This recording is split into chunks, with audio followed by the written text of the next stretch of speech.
Hindi Sarah, ko ako ni imuhang amahan, hinungdom pa ba ka sa kuha kay basin mabulok ko dinhi. Wa, intaon ko day. Anak ko, sige hao, ginatrabahoan na namo. Kada adlaw.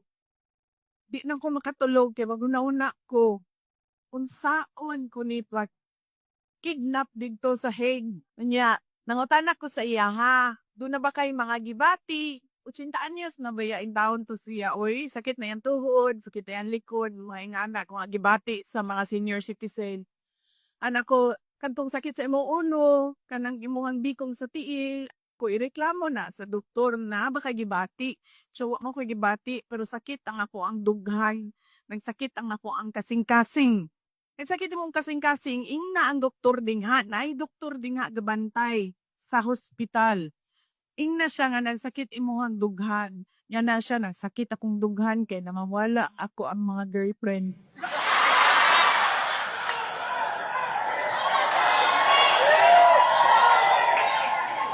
Noon ko sa iya, ko ayaw kaguol. Ayaw kaguol.